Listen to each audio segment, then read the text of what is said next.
Good morning. Welcome to episode 7 of the Grounded Podcast. No applause. Hey, look. I'm not going to hold you. I had to take a week off last week. I apologize. I didn't realize that I would have as many people reach out to me as I did, which, one, makes me feel pretty good about myself, knowing that you guys are tapped into the Grounded Podcast. It makes me feel like it's a little bit of validation. So I just want to say thank you. But I had to take a week off last week. Last week was a very busy week for myself.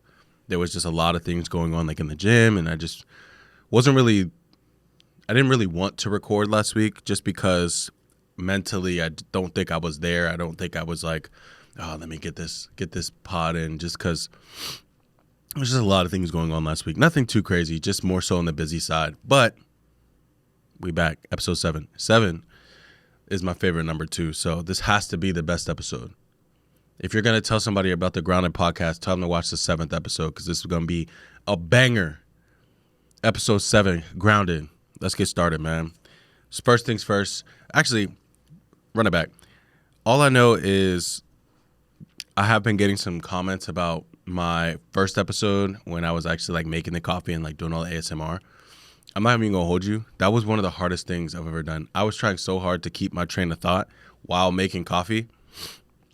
It was not working how I thought it would. So for that is why I've been resorting to buying coffee before I got here. I have tried to try different places and then come here and be like, give it a rating.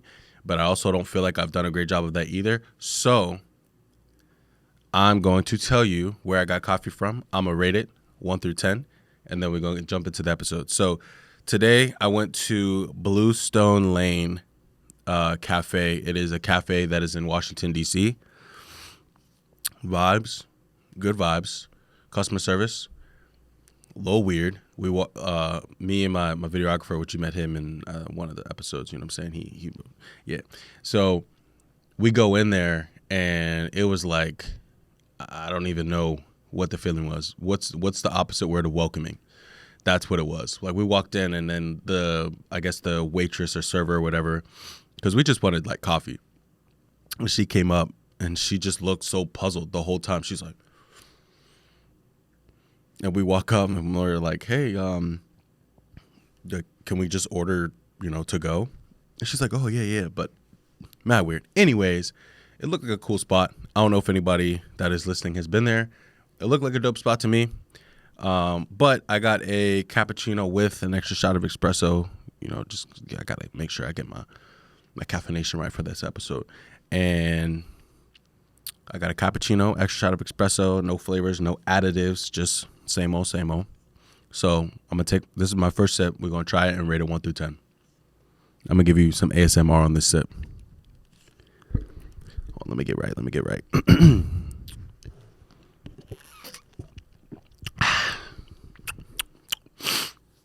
All right, so I'm not even gonna hold you. 6.8 out of 10. It's not bad. It's not great. It's on the bitter side, which I don't mind when I'm drinking coffee. And I think that part of the bitterness is just from the extra shot of espresso, because espresso is pretty bitter. But it just feels like that's like the first thing I tasted. But the aftertaste is pretty good. But here we go. Episode 7. Let's get into it. So the topic of today's episode, Grounded Podcast, episode 7, is the things that I would tell myself 5 years ago. So as you know, anybody who knows me, I'm a very reflective type of person.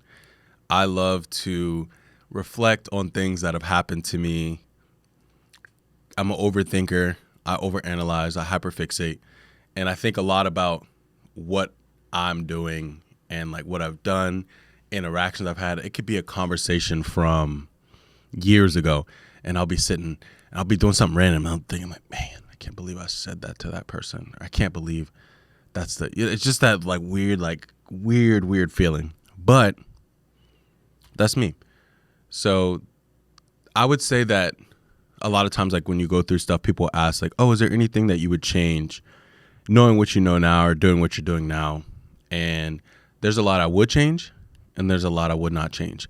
But these are the things that I feel like I would tell myself 5 years ago. So I'm currently 27, so 5 years ago would be like 22, but really early 20s ideally, because now I'm coming to the point where I'm getting to my late 20s, and I'm not even gonna hold y'all, man. I'm feeling it.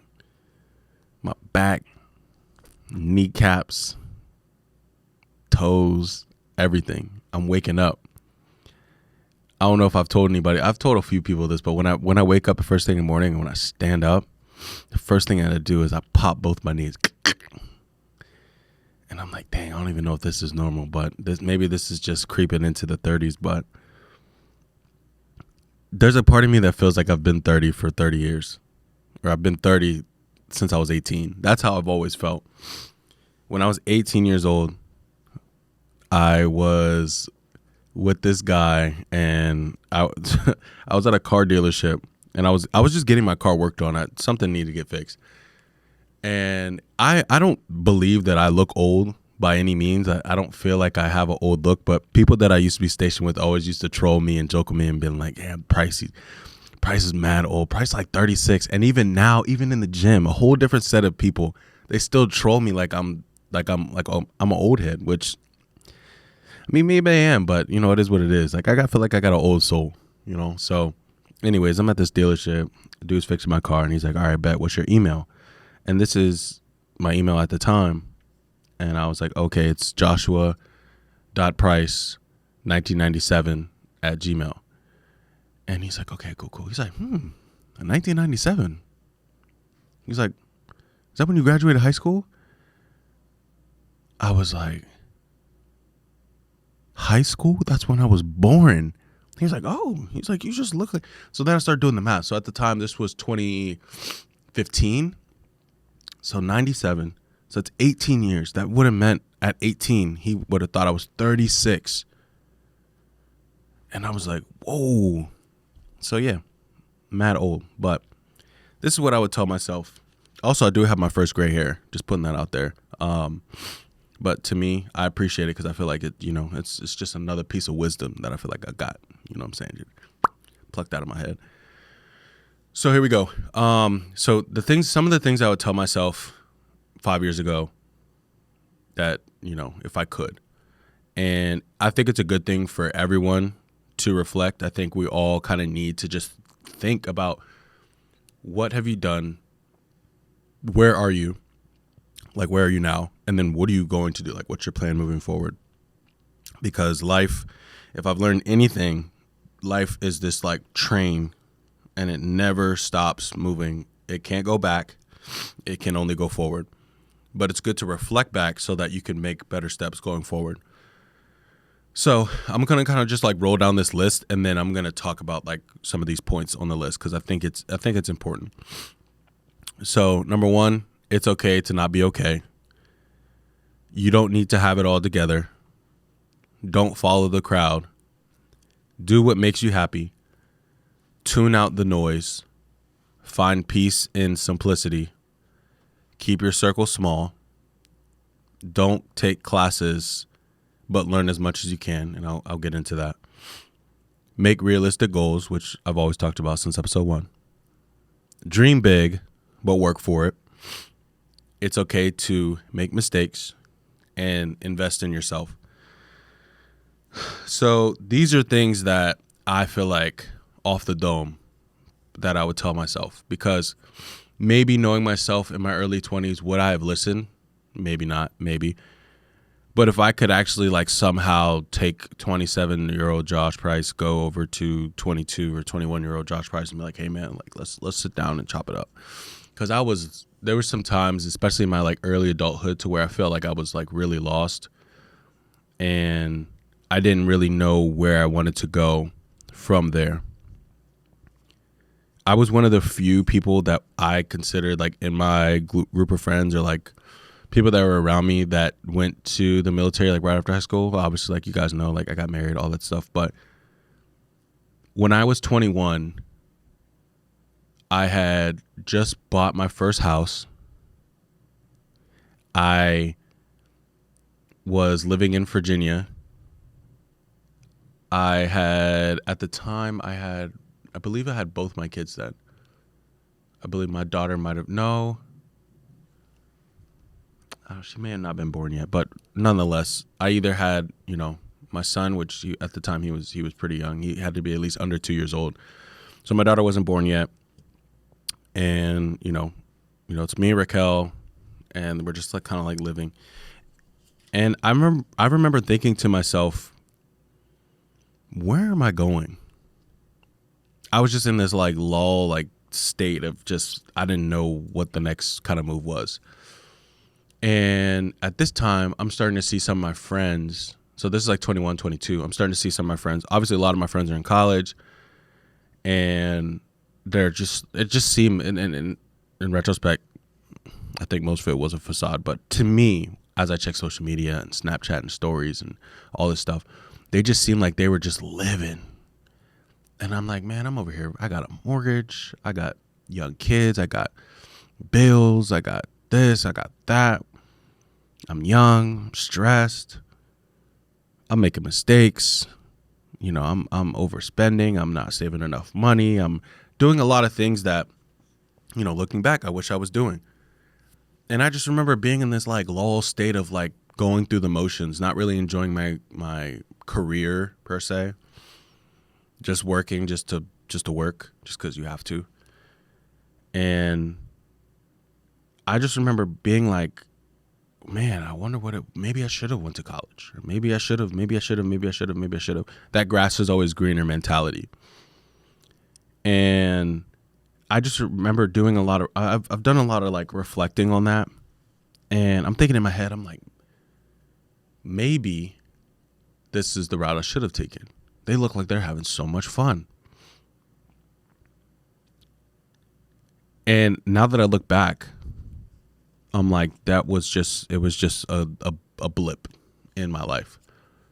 Like, in the grand scheme of things, it was a drop in the bucket.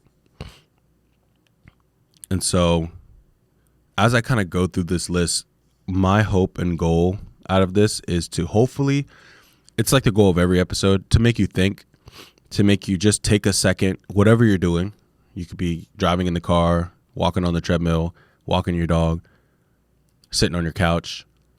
Whatever you're doing, I just want you to kind of take a step back, reflect on your life over the last 5-10 years, and think about what you could tell yourself. And if any of these things I'm telling myself, you would tell yourself. So for starters, like, it's okay to not be okay. I've always been one of those people who like don't really show emotion much. I'd say I'm a pretty passionate person, but I don't show emotion. Now, I grew up in a household to where men don't cry. Men don't show emotion. Men aren't supposed to talk about their feelings. That's how I grew up, and I don't blame my upbringing for that mindset. The only thing that I would say is that that's how the previous generation was raised in the 80s and 90s and even early 2000s. I feel like that's how men were just raised, to not show emotion. And as I have gotten older, I realized that that is the furthest thing from the truth. It is so important as a man to express how you are feeling, because nobody knows what you're going through if, one, you don't tell somebody about it, but if also you don't express yourself in some capacity. And that's the one thing I wasn't doing. So I don't feel like I was being very expressive during that time frame of my life. I was holding a lot of things in and just dealing with it, because that's how men are supposed to be. That hyper masculinity of, you're just like, this is what I'm supposed to do. Just go lift weights. That's all. That's how I was up. That's how I was brought up. That's how I understood how to show emotion. You don't cry. You don't do this. And I found myself that the times that I would like really, really break down, it was because I was like, it was long overdue. It's like a car. If you don't like do the maintenance on the car, and then your car breaks down, you're like, man, how did my car break down? Oh, because you needed an oil change 3,000 miles ago, and your timing belt needs to be replaced. Oh, and you didn't feel that shaking in your axle.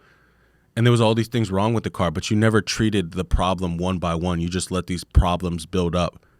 And now the car's broken down. So now your body or yourself, and you're in tears, or you're breaking down specifically because you didn't address problems as they were happening. All you did was push, push, push, push, push. And at some point, every single person, I don't care how mentally or physically strong you are, you can only handle so much before you break down.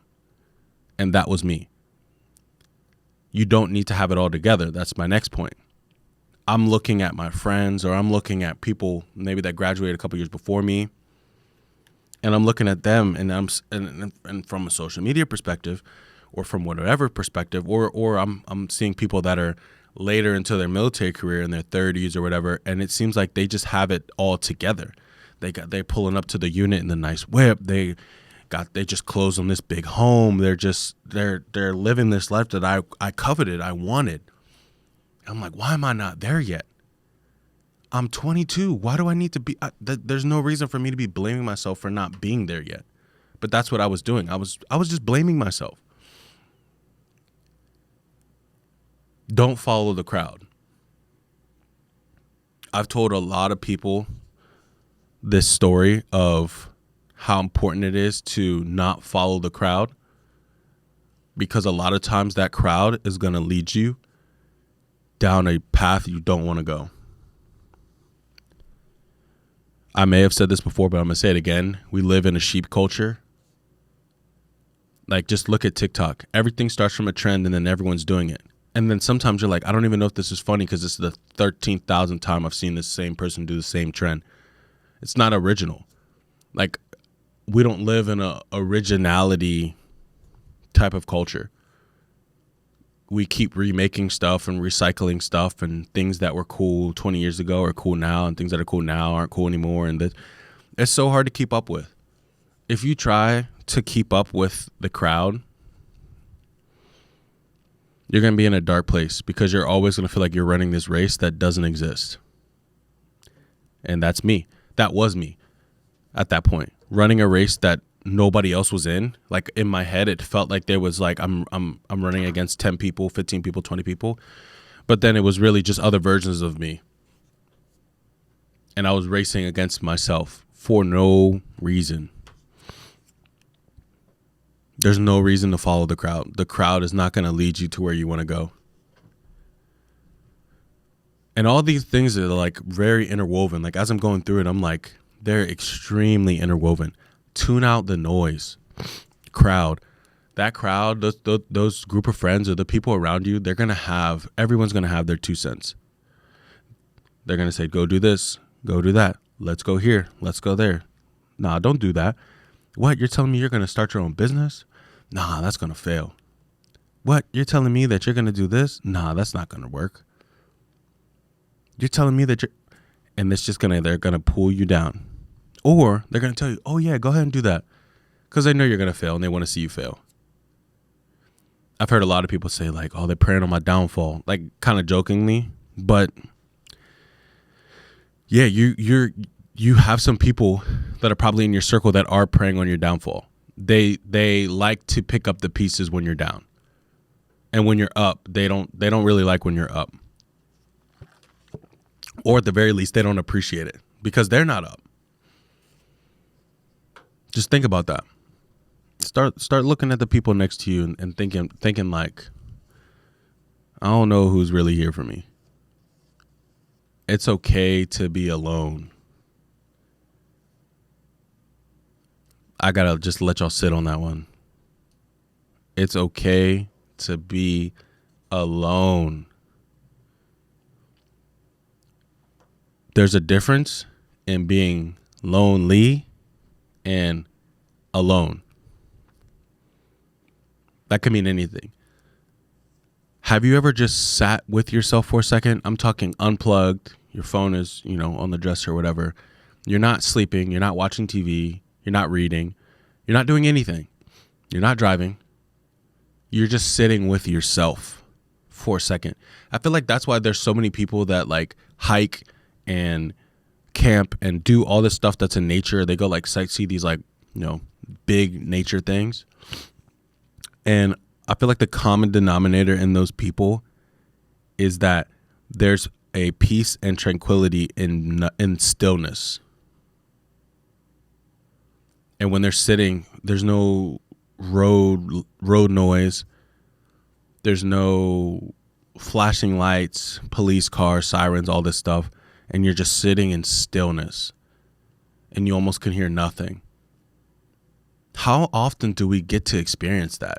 There's been about probably 2 or 3 times in my life to where I feel like I've experienced that. And I don't think my brain has never been more clear in those moments because there's no noise. We don't even think about, you've heard all the different things. It's like white noise, brown noise, this noise. I'm talking to you right now, it's black noise. All this noise. And have you ever just like sat with nothing, no noise? It is such a beautiful thing. You ever have a lot on your mind and you drive home from somewhere and you don't even like listen to no music, but you're just kind of like, there's like a stillness to it. And sometimes those are the most peaceful drives because you're just kind of sitting with yourself. And we kind of need moments like that to where we just need to be with ourselves.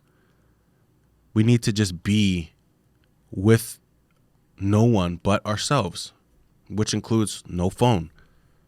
Just think about nothing. Think about everything that's going on with yourself. Where do you want to go? What do you want to do? No noise. I think that's a beautiful thing. Finding peace and simplicity is the next point. I feel like as I've gotten older, I'm really, really, really, really enjoying the small things. Sometimes I'll ask myself, I'm like, is this adulthood when I get a new vacuum cleaner or when it's a nice day? That's why all the old heads are like, they talk about the same stuff, but they'll be at the park. I'm like, such a beautiful day out today. And I feel like those are things that we take for granted.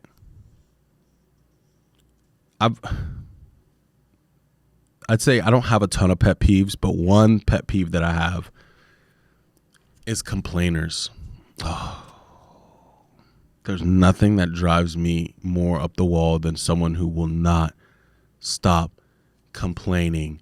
If you're going to complain, if there's a problem, find a solution. And it's not me being like harsh or like not being like empathetic or whatever. I'm an extremely empathetic person, too empathetic, by the way. But I can't do with complaining. I cannot listen to someone complain without a solution that they're talking about as well. I always think about, and this is not me sitting on a high horse by any means because I'm the last person to sit anywhere up high, but I think all the time about someone has it worse than you. Those days where it's like raining and you're like, I can't go outside or I can't do this, I can't do that. I'm like, just imagine the people that can't experience that. Someone who's a paraplegic, who can't even get up on their own. When it's foggy out and someone's like, it's so foggy, I can't see it. And someone who's like blind. Don't you would think they would even want to see fog? I don't know. Like, I just have a hard time. Like, it's kind of difficult to talk on because I feel like as I'm saying it out loud, it makes me sound like a little condescending, but I promise I don't mean it that way. I mean it in a way of like, there's someone who always has it worse than you. And it's not trying to one up, but it's like our problems, when we truly think about what our problems mean, they're so minuscule compared to someone who's like really going through it. Someone who is really, really going through it in their life. And I'm over here complaining about, my team lost today. Like sometimes I don't even think we hear ourselves when we're actually having these, when we're complaining about certain things, because when we really look at it, we got to count our blessings. That's the one thing I would definitely tell myself. Count your blessings. Talk about the things that are good in your life. Yeah, you may have some things that haven't gone your way. Okay, but look at all the good. You're breathing. You're walking. You can see. You can hear. You have a car. You have a roof. You have food in the fridge. All these things that we take for granted, that's the things I think about when I'm complaining about something. I'm like, someone has it worse. And as soon as I kind of tell myself that and like take away the self-pity and stop trying to make myself a victim in every situation, That's when I can appreciate the things that I actually have and not trying to get the things that I don't have at that time. The rat race that isn't real, it doesn't exist. Stop comparing yourself to everyone else around you and just live your own life. I've talked about this before in one of the episodes. I don't even remember at this point. But one of the episodes I talked about was keeping a small circle. And it's not even like when I was that young, when I was like in my early 20s, I had a big circle, but everyone doesn't have to be your friend. And it's okay. You don't have to be friends with everybody. Like, you don't have to hang out with everybody. You don't have to do everything that everybody's doing. And the benefits to keeping a small circle is it's less people that can essentially screw you over, for lack of better words. It's less people that can use harmful info against you. It's less heartbreak. It's less information getting traveled. It's just easier when you have those few people that you can really lean into and rely on. And there's no better feeling than just having good people around. But I promise you, if you have 20 people that you call your circle, somebody in there needs to get booted. Just stats alone. Because a 20 man circle is huge. There's no magic number. It could be one person. It could be 3. It could be 5. It could be 10. I don't know. But all I know is that time has showed me that when you have usually a bigger group of people, not every single person is on your team or is as close as a friend as you may think. And you can have friends, but not everyone has to be your best friend. Not everyone has to know every single facet to your life. So something I did say earlier was like, don't take classes, but learn as much as you can. When I was active duty in the beginning, I thought I was going to school. I was going to school for a bachelor's in IT management. And that's what I thought was, this is going to be my saving grace. If I get out, I'm going to do IT work, and there's so much money in cybersecurity. And that's what I was doing.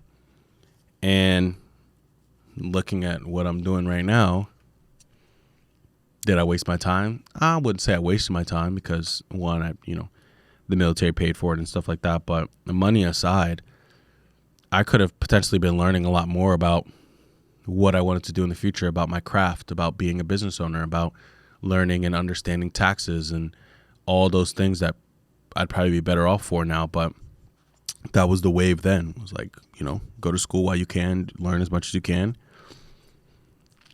And yeah, so I've talked a lot about making realistic goals. At that time, I was not making realistic goals. I don't even know if I was really making goals. I was just stuck on this hamster wheel of like living the same life, going to work, coming home, working out, doing this, doing that, same thing. It drove me insane. It was driving me crazy. And now that I'm like reflecting on it, I'm just like, dang, man, that was a weird time in my life. Early 20s it was a lot. But I had to go through it because I would never appreciate some of the things that I have or some of the clarity in mind that I have without going through the things that I did then. It's okay to make mistakes. It's okay. We're humans. We're flawed. Making mistakes with the right intent, though. Making mistakes in the way that, I tried to go do this. It didn't work out for me. And that's okay. I've learned from it. Sounds kind of cheesy, but I heard Big Sean say one time, he was like, no mistakes in life, only lessons. And I agree with that. I definitely agree with that. I agree that it's okay to make mistakes as long as you're learning from them. Because what's the point of making mistakes if you're just going to keep making those same choices? It's not a mistake at that point. A mistake is like, it was a one-off thing. It's not going to happen again. If you make that same mistake multiple times, it's not a mistake. It's just now it's becoming who you are. And when you think about that, that's where you need to really reflect of like those same mistakes that you keep making.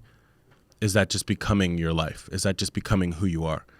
And I guarantee the answer is probably no. Someone you don't want to become, but it's someone you're going to be if you keep making it. But it's okay as long as you learn from it. And the last point is to invest in yourself. I spent a lot of time in my early 20s thinking to myself, I want to invest in crypto and invest in this and invest in real estate and invest and all this like money going out the door and all this stuff. And I'm like, what about me? In my nutrition, in my physical fitness, in potentially being a business owner one day, in saving money, in whatever, in myself. Something that I know if I plant good seeds, it's going to bear good fruit. I'm planting them in me, though. I'm trusting in myself. Those are the things that I think about that probably would have got me much farther than even where I am today. But it's okay. All those things are fine. Every single thing that I said, all 10, 12 of these points, whatever, the only thing that I'm alluding to is that you can't change the past. You can't go backwards.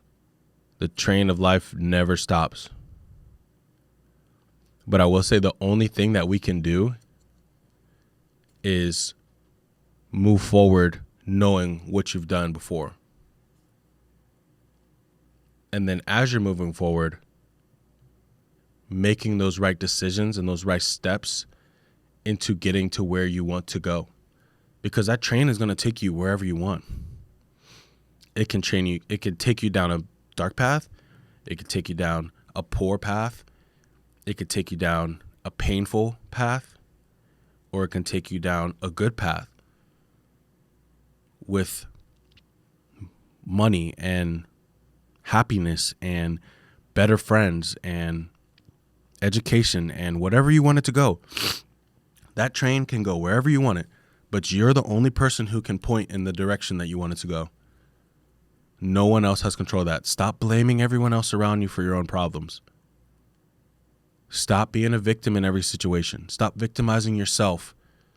Stop saying you can't, I can't. I don't want to hear it. And I'm sure the people around you don't either, but they may not tell you that. So I'm telling you. If you want something, you're going to have to go get it. I told you in the last episode that I had some big news. And so if you haven't known already, I'm expanding. Hometown Barbell's doubling in size, 5904 Enterprise Court. If you made it to the end, you know we doubling in size. Go tell your mama. It's up. I'll see you in episode 8.